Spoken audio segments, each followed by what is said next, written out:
Cada día, en todo el país, alrededor de 26 millones de alumnos de educación básica. Casi 8 millones de estudiantes de educación media y superior.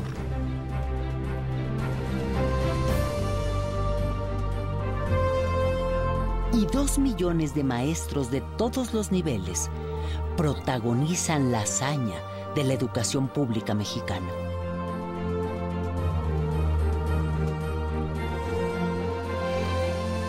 Hazaña que se repite año tras año desde 1921.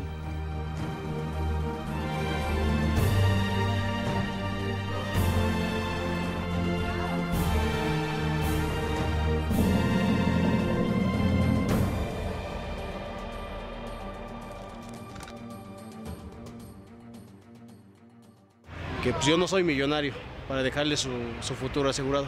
Lo único que les puedo dejar es los estudios. Yo quiero que tenga una carrera, que tenga las oportunidades que nosotros no teníamos. Que no vivan pues en la ignorancia como uno.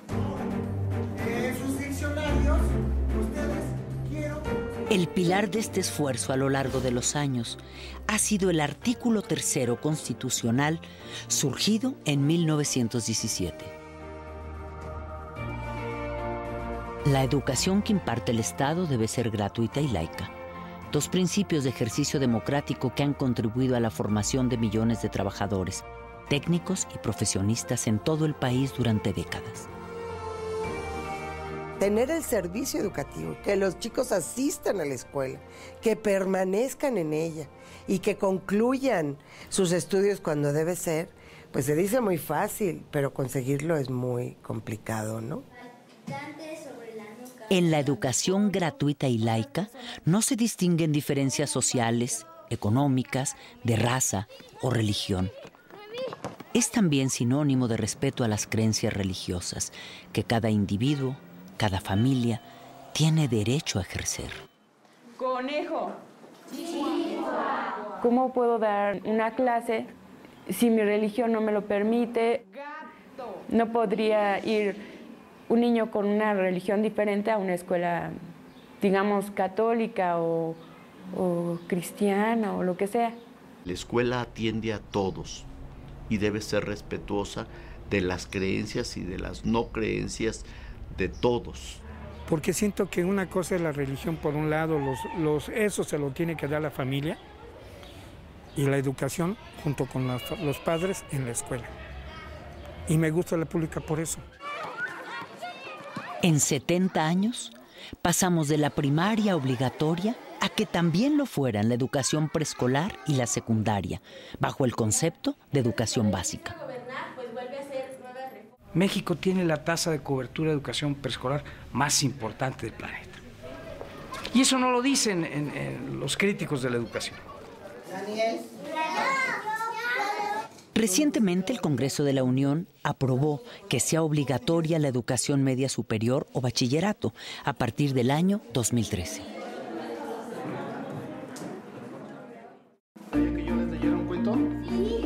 Otro esfuerzo complementario lo ha sido el libro de texto gratuito. Sus primeros ejemplares para la primaria empezaron a repartirse en 1960. En los primeros años hubo confrontaciones con ciertos grupos porque se pensó que el libro de texto era un elemento de adoctrinamiento. Los libros de texto gratuito fueron atacados por los sectores más conservadores de la Iglesia Católica.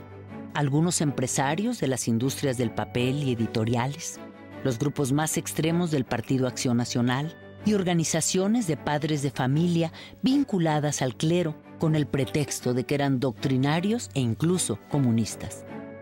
El presidente Adolfo López Mateos los defendió con las tesis de la igualdad democrática y la unidad nacional.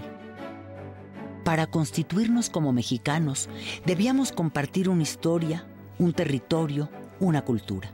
En esa defensa, contó con el apoyo del Sindicato Nacional de Trabajadores de la Educación, que había sido fundado 20 años antes, en 1943. cuando se le pregunta respecto a si solo van a ser para escuelas públicas o también para escuelas particulares. Dice, todos son niños, todos son mexicanos. El libro de texto gratuito ha sido hasta la fecha un gran esfuerzo del Estado mexicano para enseñar a todos los niños y reducir los gastos familiares en la educación. El costo del paquete por niño anda alrededor de 70 pesos. Si esto fuera privado, ese paquete costaría entre 600 y 1,200 pesos. Entonces, hay un ahorro global muy importante.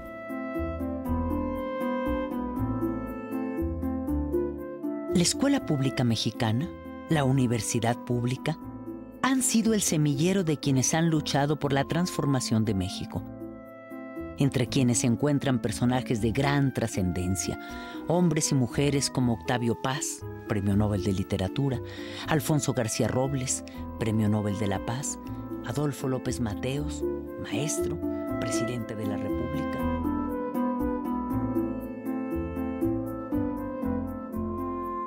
Para mí la escuela es muy importante en mi vida, porque creo que sin ella no seríamos nada, sinceramente. En los últimos años, todo ese esfuerzo nacional ha empezado a ser cuestionado por la calidad de la educación que reciben los niños y jóvenes mexicanos. Efectivamente, el gobierno se había ocupado de la cobertura, dejando a un lado la calidad. Al inicio del siglo XX, el 90% de los mexicanos eran analfabetas. Al término del siglo XX, alcanzamos prácticamente la cobertura universal en educación primaria y estamos muy próximos a alcanzarla en la educación secundaria. El tema de la calidad pareció hacer crisis en el año 2000, cuando se dieron a conocer los resultados de la evaluación del programa PISA, realizado por la Organización para la Cooperación y el Desarrollo Económico. Una muestra de 183 escuelas arrojó resultados preocupantes. Sin embargo, en el examen PISA 2009, realizado a alumnos de 15 años, de acuerdo a los resultados y respecto a los países latinoamericanos, en lectura, México se encuentra en el mismo nivel que Uruguay, por arriba de Argentina, Brasil, Colombia, Panamá y Perú, así como del promedio de América Latina. Sin embargo, su media es inferior a la de Chile.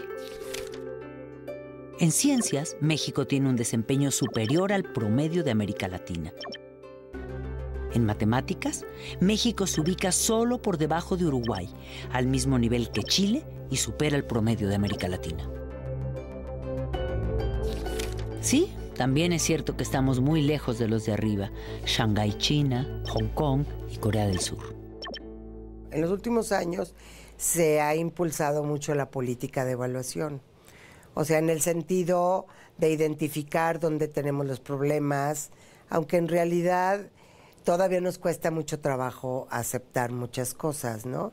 Entonces damos resultados de PISA, por ejemplo, ¿no? Y si México está en tal o cual posición, de manera muy simplista respecto a otros países de la OCDE, y no nos metemos a analizar nuestros resultados a fondo. La educación mexicana, en términos puramente técnicos, está ligeramente por debajo de lo que es esperable en función de la mezcla social del país.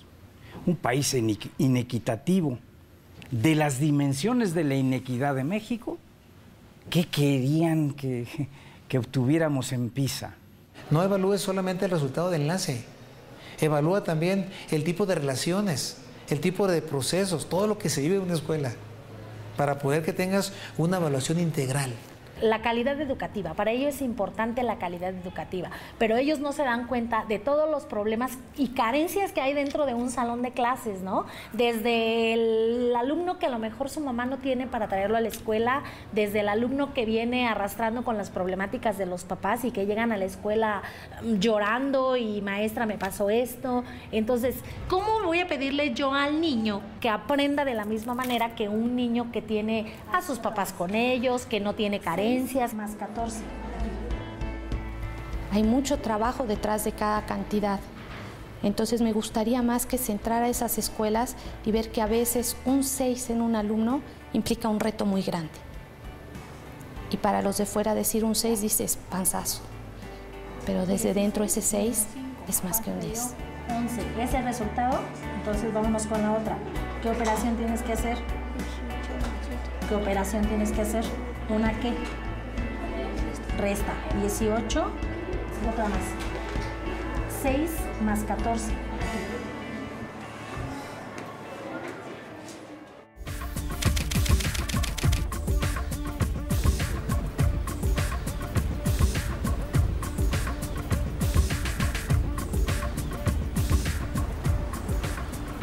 Somos la economía número 14 entre las 20 más grandes del mundo, pero tenemos 52 millones de pobres.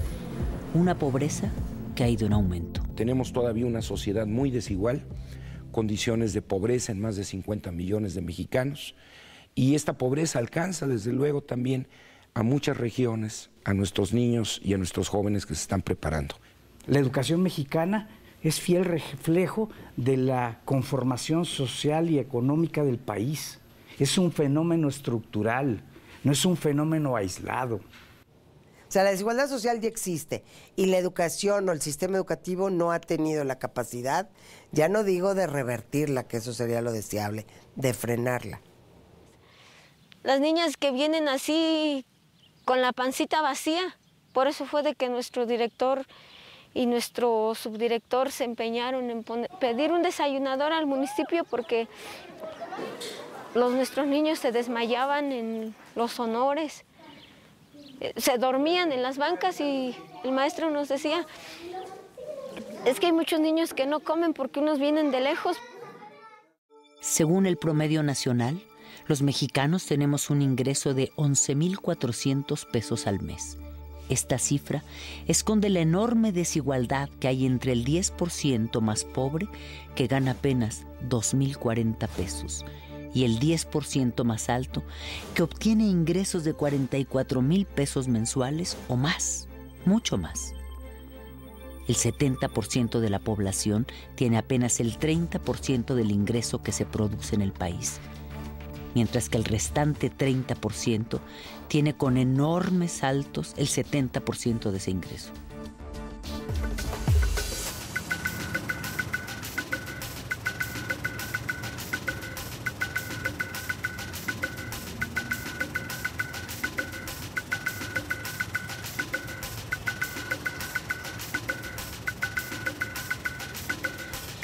De acuerdo al Instituto Nacional de Estadística y Geografía, el INEGI, de nuestra población económicamente activa, un 29%, 14 millones de personas, trabaja en la economía informal. No, de hecho ya terminé la preparatoria.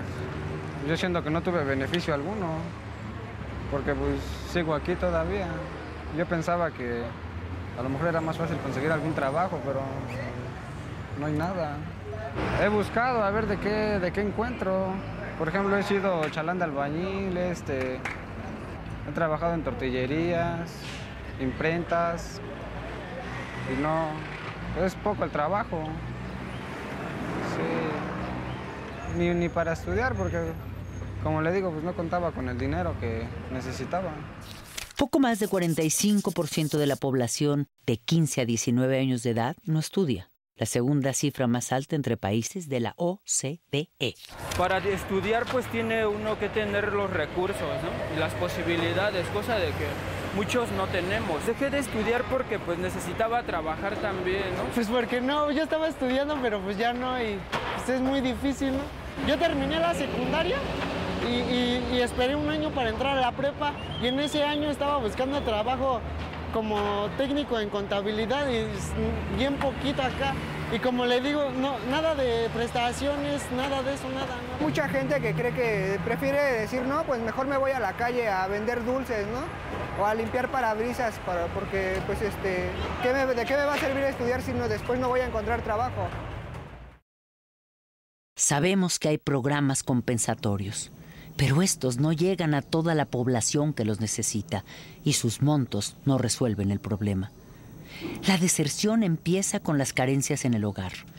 Muchas familias necesitan que sus hijos se pongan a trabajar lo antes posible, como sea. Primero está la sobrevivencia. Por ejemplo, ahorita que es el tiempo de siembras, pues le van a ayudar a los papás a tapar el maíz o a tirar abono.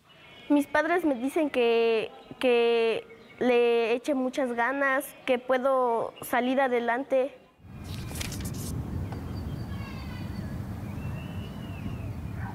Debido a que México destina casi la cuarta parte de su gasto público a la educación, hay quienes consideran que hay recursos suficientes. Pero tan solo en los últimos 6 años, la economía mexicana ha crecido apenas al 2% anual. Ha aumentado la cobertura en educación media superior y en educación superior. Por ello, en términos reales, el presupuesto educativo no ha crecido para hacer frente a las necesidades que el esfuerzo de calidad requiere. La Organización para la Cooperación y el Desarrollo Económico parece no coincidir con que haya recursos suficientes para la educación. De acuerdo con su reporte educativo 2010, México invierte 5.7% de su Producto Interno Bruto en educación, más que Brasil, con 5.2%, pero menos que Chile, con 6.4%. El gasto por cada estudiante en educación primaria es de poco más de 27,000 pesos al año, pero el promedio de gasto de los países miembros de la OCDE es 3 veces mayor. Por cada alumno en secundaria, México gasta al año 29,000 pesos, mientras el promedio de los demás países de la OCDE es 3 veces mayor. A los estudiantes de educación superior se destinan casi 90,000 pesos por alumno al año, pero el promedio de la OCDE es casi el doble que el de México. México invertía por la capacitación de cada maestro $800 al año por maestro, mientras nos avientan el examen de enlace y luego nos miden con los países de la OCDE y resulta que la OCDE está invirtiendo $9,000 al año por capacitar al maestro. De ese tamaño la diferencia. Un problema adicional es la falta de cobertura en los diversos niveles educativos, excepto la primaria. En la educación preescolar se tiene una cobertura inferior al 70% de la demanda. La cobertura en educación secundaria alcanza el 90%. La educación media superior o bachillerato atiende el 62% de la demanda y la educación superior apenas el 32%.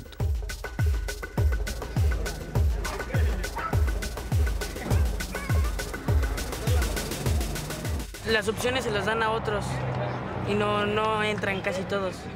La opción que quieres, la primera, casi muchos no se quedan. Yo quería diseño automotriz, con algo así de carros y todo eso, pero no. ¿Qué pasó? Pues es que no, los gastos eran muchos.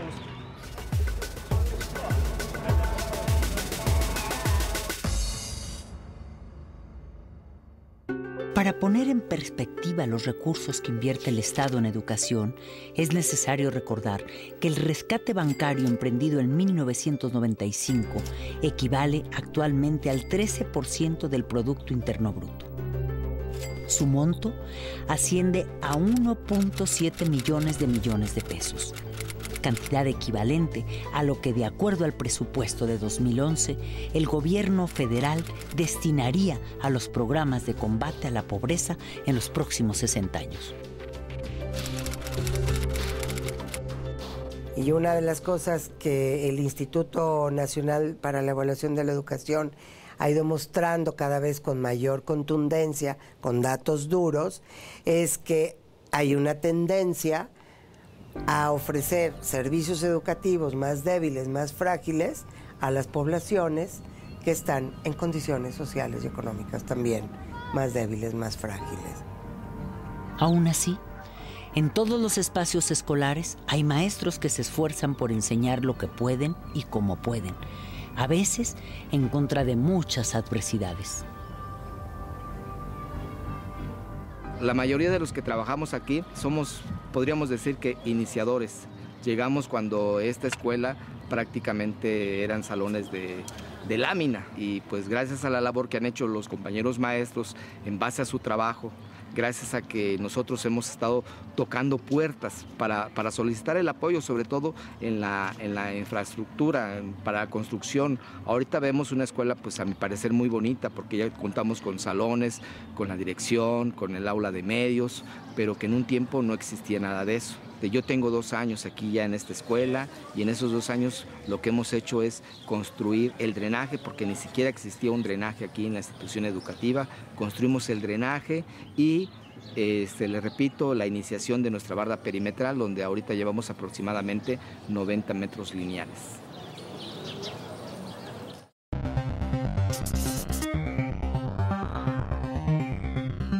Para elevar la calidad de la educación en el mundo globalizado, es imprescindible el uso de las tecnologías de la información, en particular Internet. Sin embargo, el Centro de Investigación y Estudios Avanzados del Instituto Politécnico Nacional dio a conocer que en México al menos 20 millones de hogares no tienen computadora ni acceso a Internet. De acuerdo al estudio, hasta el 2010 había 32.8 millones de usuarios de Internet en el país. Sin embargo, solo el 35% se conecta diariamente. Tomen nota de eso, chavos. A pesar de las carencias, en años recientes, los críticos de la educación han dirigido sus cuestionamientos a los maestros del Sindicato Nacional de Trabajadores de la Educación, como si ellos fueran los mayores responsables de la deficiente calidad educativa. Hay muchos niños irrespetuosos, que ya no respetan al maestro, que para ellos el maestro es un cero a la izquierda, pero también depende mucho de los papás, porque el mismo papá te dice, es que no le hagas caso a tu maestra que está loca, es que a mí me ha tocado escuchar, no es en mi grupo, pero fuera de, cuando te toca la guardia en la puerta, el que entra un niño y la mamá le dice, si te dice algo, la vieja loca, no le hagas caso. O sea, eso no es posible que los papás le enseñen eso a los hijos. No es tanto perder la dignidad, pero sí somos mal vistos por la sociedad, porque entendiendo que si hay un problema, el problema se lo quieren achacar a la escuela, y quienes están en la escuela pues son los profesores. Es decir, si hay bullying, en la escuela. Si hay obesidad, en la escuela. Si hay una emergencia sanitaria, en la escuela. Todo quieren sacarlo de la escuela. Cuando les conviene somos salvadores de la patria, y cuando no somos lo peor de la patria. Aproximadamente el 90% del presupuesto gubernamental anual de educación corresponde a sueldos y salarios, pero no todo ese dinero es solo para maestros. En este porcentaje se incluyen también los salarios de todos los niveles de la burocracia de una gran cantidad de dependencias de la Secretaría de Educación Pública. Es una labor muy noble, ¿sí? Trabajamos con recursos humanos, trabajamos con corazones, trabajamos con niños y jóvenes, que finalmente son el futuro de una sociedad. Y desde mi punto de vista, no creo que el salario de un maestro corresponda a lo que realmente el maestro está desempeñando en su aula. Le puedes pagar al maestro por horas de trabajo, pero no me parece que le estés pagando, o le estén pagando, o nos estén pagando por el nivel de responsabilidad en el aula, ¿no? El ingreso de un docente, ahorita en jornada ampliada, porque esta escuela es jornada ampliada, es otra modalidad, 5,100 a la quincena más o menos. Que la proporción mayor se va a nómina, y eso ha sido producto de un proceso de resarcimiento salarial del gremio magisterial, lo cual es muy importante, ¿verdad? O sea, yo creo que si queremos tener buenos maestros, tenemos que tener que estén bien pagados los profesores, pero no basta eso. Ahora bien, hay que recordar que todavía en 1989 los maestros ganaban entre 1 y 1,5 salarios mínimos en promedio al mes. Recordamos aquí unas palabras del reconocido e innovador pensador de la educación, Paulo Freire. La lucha de los profesores en defensa de sus derechos y de su dignidad debe ser entendida como un momento importante de su práctica docente. El combate en favor de la dignidad de la práctica docente es tan parte de ella misma como el respeto respeto que el profesor debe tener a la identidad del educado, a su persona, a su derecho de ser. Todos estaremos siempre de acuerdo en la necesidad de mejorar la calidad de la educación. Pero esta pretendida calidad tiene muchos componentes que rebasan al aula en nuestra compleja realidad nacional. ¿Sí es lo mismo? Calidad es muy distinta lo que representa para un padre de familia, por ponerte un ejemplo, cuyo hijo va a una escuela rural en Huachochi, Chihuahua, que lo que es la calidad de la educación para un padre cuyo hijo va a una escuela privada en la Colonia del Valle. Lo que esperan ambos es totalmente distinto.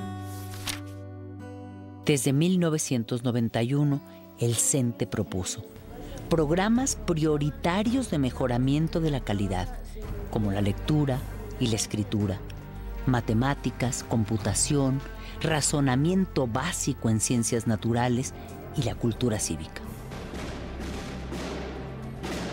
Programa Nacional para la Actualización y Profesionalización de los Maestros. Poner en marcha los mecanismos de carrera magisterial. Involucrar en mayor grado a los padres en la tarea educativa. A partir de 1994, el CENTE ha propuesto e insistido también en los siguientes temas. Definir los valores, objetivos y fines del sistema educativo nacional y los medios para su realización. Dar prioridad a las políticas que garanticen la cobertura universal de la educación básica con equidad y calidad. Que los medios de comunicación masiva asuman su responsabilidad con la educación nacional. Fortalecer los recursos y la capacidad profesional de las escuelas. Canalizar, estimular y regular la participación social. Incrementar el presupuesto educativo en términos reales, de manera sostenida, y generar una política de Estado en educación de largo plazo. Y la creación de un organismo autónomo de la SEP y el CENTE para evaluar a maestros y alumnos. Son propositivas, digamos. Hay una propuesta del sindicato para atender a la educación que está asesorado por intelectuales, académicos de todo el mundo, de muchas partes del mundo, de muy alto nivel. Y que en realidad el sindicato tiene ciertas propuestas que con mucho rebasan los planteamientos del propio Estado, ¿no? Bueno, muchos temas han sido iniciativas del propio sindicato, no han surgido de las autoridades. El tema, por ejemplo, de participación social en la educación fue una iniciativa directa del Sindicato Nacional de Trabajadores de la Educación. Hoy en día en la agenda nacional el tema de la evaluación universal de maestros, bueno, pues ha sido una iniciativa que ha venido impulsando de tiempo atrás el propio sindicato. La prueba de enlace finalmente fue una visión muy clara de la dirigencia del CENTE. El examen a docentes para adquirir una plaza finalmente fue una visión muy clara y una postura que fijó con mucha claridad el magisterio a nivel nacional, en este caso la dirigencia del CENTE. En la actualidad, pues ahora ya estamos con la situación del examen de oposición, ¿no?, para la asignación de plazas. Son los nuevos mecanismos que tenemos en la actualidad para la asignación de plazas, ¿no? Hay que concursar por ellas y hay que ganárselas, ¿no? Yo de verdad no conozco un maestro que haya comprado su plaza. Si es así, yo a lo mejor hubiera hecho lo mismo, ¿no? Porque fue 1 año y medio en que tenía que hacer trabajitos de pintura, rótulos, y digo, batallé bastante para entrar a trabajar. La evaluación es un factor que podría decirse que culmina y al mismo tiempo da inicio a nuestro quehacer cotidiano. Estamos acostumbrados a ser evaluados. Yo creo que el maestro no se niega a ser evaluado, ¿eh? No nos negamos. Está bien, nos actualizamos. Aquí lo importante en la cuestión de la evaluación es, primero, que sea como claro. Debe quedarle muy claro al profesor cuál es el motivo de esa evaluación. Porque viene como la clínica del rumor, ¿no? Donde te van a correr, te van a quitar la plaza, te van a... muchas cosas. Entonces sí me parece que no nos debemos ser evaluados, sí la parte de la información primero.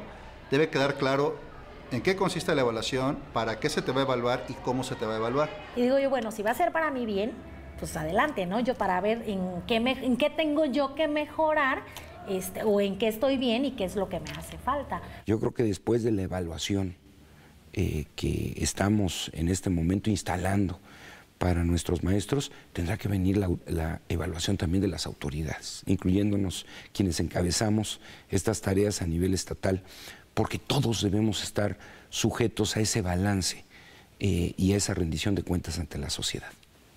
Creo que los maestros tienen una cultura de evaluación tanto para ellos como para los alumnos. Faltaría el sistema educativo, sus funcionarios, porque puede no haber secretario de educación, inclusive, y el sistema educativo avanza. Y eso es basado al esfuerzo y el profesionalismo que tienen los maestros de México. En 2002, los diputados emanados de las filas del CENTE impulsaron la ley para que el gobierno federal y los estados garanticen una inversión del 8% del Producto Interno Bruto en educación, incluyendo un 1% para investigación científica y tecnológica.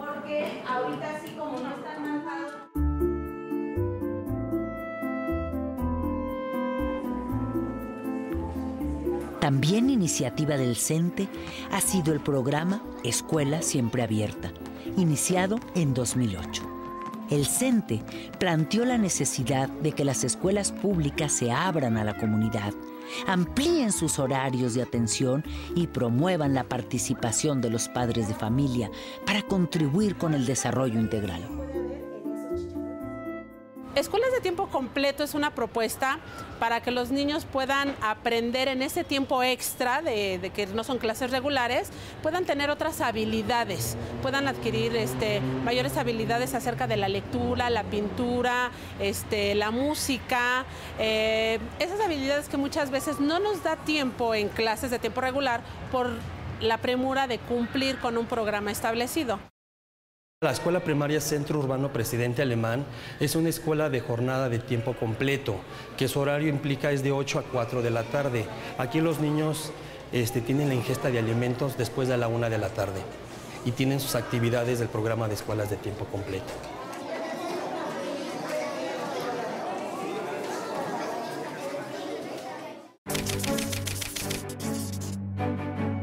Los esfuerzos por la calidad empiezan a rendir frutos. Sin duda, un logro importante es el programa Escuelas de Calidad, en el que tienen una responsabilidad directa maestros, directivos de las escuelas y padres de familia. Desde el programa Escuela de Calidad es la mejora de la escuela, ¿no?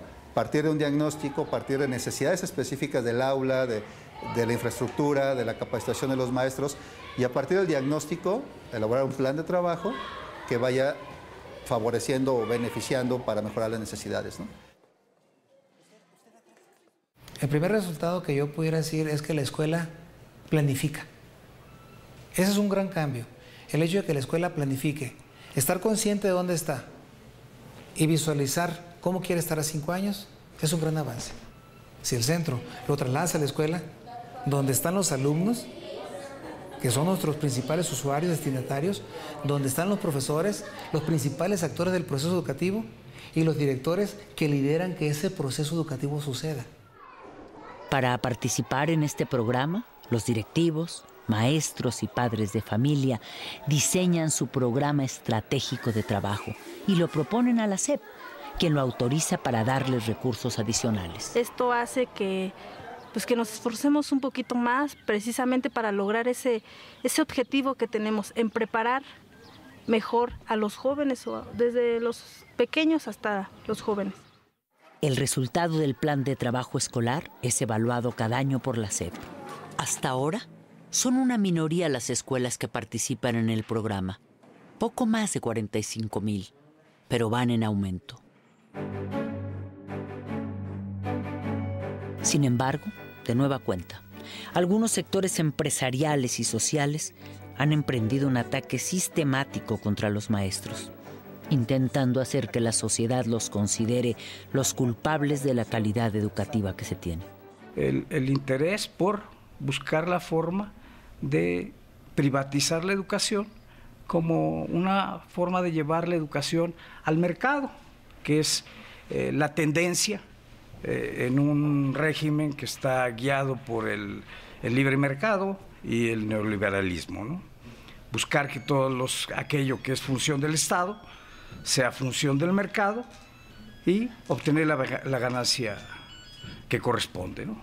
Pero ahí no necesariamente estamos hablando de calidad de educación. Si la educación pública se subrogara, representaría tan solo en la educación primaria un monto de 700,000 millones de pesos anuales. Como es actualmente, directamente la Secretaría de Educación Pública, ese presupuesto se distribuye entre los docentes del Estado. Si eso se cambia el modelo y se hacen escuelas subvencionadas, ese mismo presupuesto va a pasar a los dueños de las escuelas y van a ser los mismos maestros, porque no tenemos otros. Y van a ser los mismos directores, porque no tenemos otros. Y van a ser las mismas escuelas, porque no tenemos otras. Lo que pasa es que van a administrar otros. Y esos son los que van a recibir la ganancia de este modelo.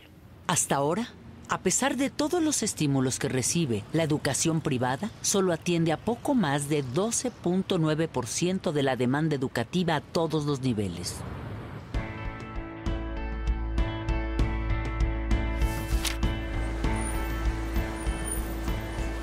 Al problema de la calidad de la educación contribuyen también la infraestructura, la cobertura, la estructura burocrática que la rodea, la pertinencia de los planes y programas de estudio, la formación de maestros desde las normales, también las relaciones sindicales, la calidad de la capacitación a los maestros, la distancia de la sociedad con la escuela, la poca participación de los padres de familia, la propia estructura educativa.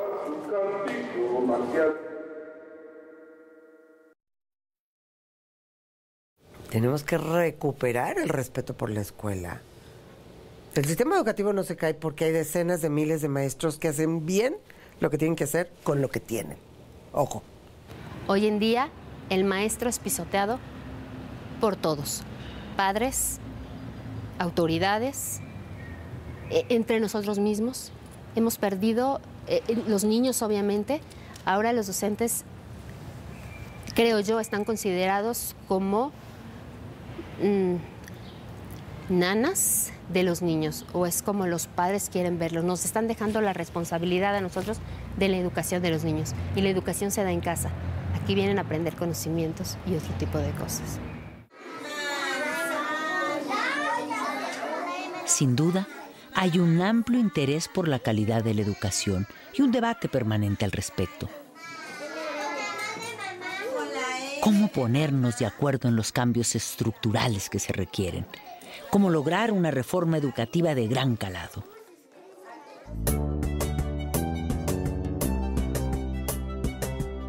Para fortalecer la participación social en la educación, el CENTE ha realizado desde 1994 los Congresos Nacionales de Educación y los encuentros de padres de familia y maestros. En ellos han participado especialistas y personalidades de muy diversas disciplinas para hablar sobre el valor y el futuro de la educación. Hay dos enemigos fundamentales de la democracia en todas partes, y ustedes lo saben igual que yo. Son la miseria y la ignorancia. Lucha por la democracia todo el que combate la miseria y todo el que combate la ignorancia. Y en todos aquellos regímenes políticos en que se acepta como inevitable la miseria y se acepta como inevitable la ignorancia, en realidad no hay verdadero espíritu democrático. La educación gratuita, laica y de calidad que está obligado a ofrecer el Estado es todavía la única opción, la única esperanza de la mayoría de los mexicanos, algo que no se nos puede olvidar.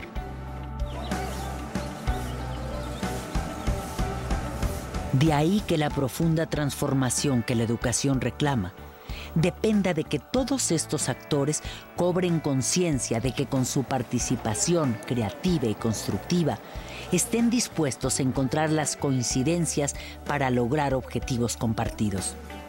hasta que alcancemos en educación una verdadera política de Estado de largo plazo.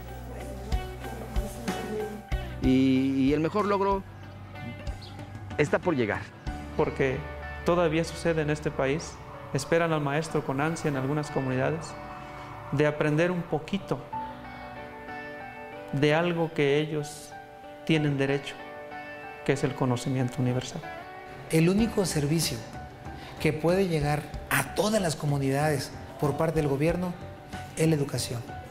Entonces nuestro compromiso es precisamente darlo de buena calidad, porque precisamente a partir de la educación podemos aumentar la competitividad, primero del alumno, la competitividad de la comunidad, la competitividad del municipio, la competitividad del Estado y por supuesto que la competitividad del país. Cuando la señora de enfrente de esta institución educativa me dice, ya mis 2 hijos están en el poli, y que esos alumnos son egresados de esta institución educativa, donde pues, las condiciones al parecer no es para llegar a tanto, pues la verdad es que yo vengo luego y lo comparto con mis maestros. Es una motivación para mí y para ellos el transmitirles eso de los logros, porque son los árboles que nosotros poco a poco estamos sembrando, ¿sí? Para mí un niño que reprueba, que va mal, es un fracaso para mí, no para el niño, sino para mí, porque no tuve los elementos necesarios para que pudiera aprobarlo, ¿no? Cuando los niños salen bien, es un gusto. Y eso creo que no lo puedo yo cambiar con nada. Pues a mí me encantaría que todos pudiéramos, no sé, mandar a nuestros hijos a la escuela y terminaran 6º grado de primaria y secundaria y preparatoria, pero todos que pudiéramos hacer esto y no decir, hay niños que tal vez van a quedar en primaria y otros en secundaria y otros en preparatoria. Si todos pudiéramos alcanzar una educación, no sé, llegar a tener una licenciatura o no sé, tal vez no todos podríamos ocupar puestos en la sociedad, pero me imagino que tendríamos una sociedad por lo menos más limpia y mejor. Daría las gracias a mi profesor Luis de primero de primaria y a mi profesor de física, porque gracias a ellos aprendí no solo cosas de la escuela, sino también experiencias de vida nuevas. Y más allá de ser solamente el maestro que estaba parado frente a ti, era un amigo, era una persona, era muy humano.